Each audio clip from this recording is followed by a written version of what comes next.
Les Portugais, donc, qui ont été conquis par les populations arabes, ont bénéficié de toutes les découvertes qu'avaient fait les populations arabes. C'est une civilisation extrêmement avancée. Ces marchands arabes allaient jusqu'en Chine. Or, la Chine avait fait des découvertes qui étaient extrêmement importantes. Ils avaient découvert la boussole et aussi ils avaient progressé dans l'art des gouvernails des bateaux. Ce qui fait que ces marchands arabes qui sont sur la péninsule ibérique, l'Espagne et le Portugal, vont apporter ces découvertes, vont les apporter aux Portugais, vont s'en emparer pour faire des bateaux qui sont très performants et qui sont capables de traverser l'océan Atlantique. Les Portugais vont aller explorer les côtes africaines. Les Espagnols vont aussi entrer dans cette course à la richesse. Et dans des conditions épouvantables, sur le pont de tout petits vaisseaux, les caravelles avaient même pas 20 mètres de long, c'était des tout petits bateaux, très secoués. Lourds, qui étaient soumis à la moindre tempête. Et puis, de très grandes difficultés pour conserver de la nourriture.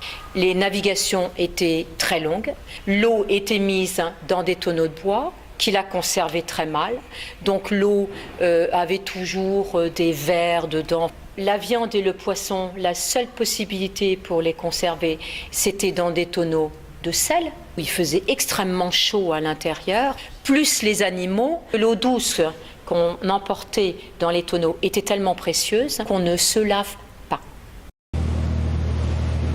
Les raisons des grandes découvertes, c'est ce besoin d'expansion, ce besoin aussi de trouver des épices, besoin d'évangéliser le monde. C'est pas quelque chose qui est vraiment propre à l'Europe. Au début, les grandes découvertes étaient financées par les rois et les reines d'Europe, qui étaient justement aussi en concurrence.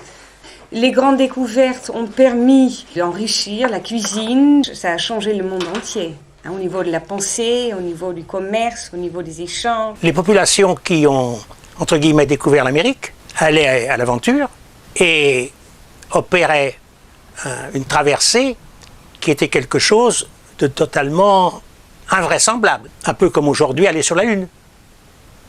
On ne savait pas qu'il y avait des continents là-bas. 1492, en principe, c'est la découverte de l'Amérique. Date officielle. Il n'est pas sûr. Les Vikings qui étaient déjà allés à l'Amérique du Nord avaient déjà touché l'Amérique. Découverte, ça veut dire qu'on est conscient d'aborder dans des terres nouvelles. Il y a une découverte. Mais ce n'est pas l'Amérique. En 92, ce sont les Antilles. On découvre les Caraïbes, l'arc des Caraïbes, Hispaniola, enfin ce qui est aujourd'hui Cuba, Saint-Domingue, enfin ces îles-là.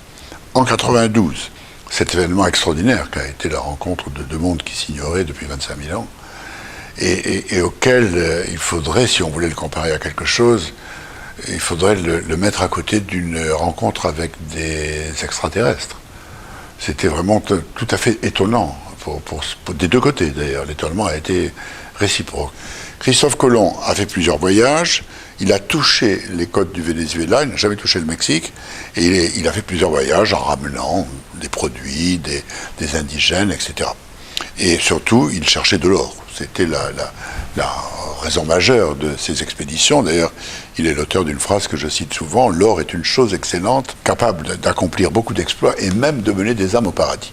Les Caraïbes sont conquises par les Espagnols, mais le débarquement de Cortés au Mexique a lieu 25 ans plus tard. Donc entre 92 et 1517, 25 années passent.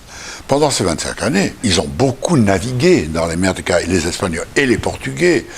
C'est pendant cette période que les Portugais s'installent au Brésil. Quand Cortés débarquera, il trouvera des Indiens qui parlent espagnol, qui sont des Espagnols devenus Indiens. Il y a eu énormément de voyages, pas seulement de colons, mais d'autres. C'était très attirant pour des pauvres Castillans d'aller là-bas tenter de faire fortune.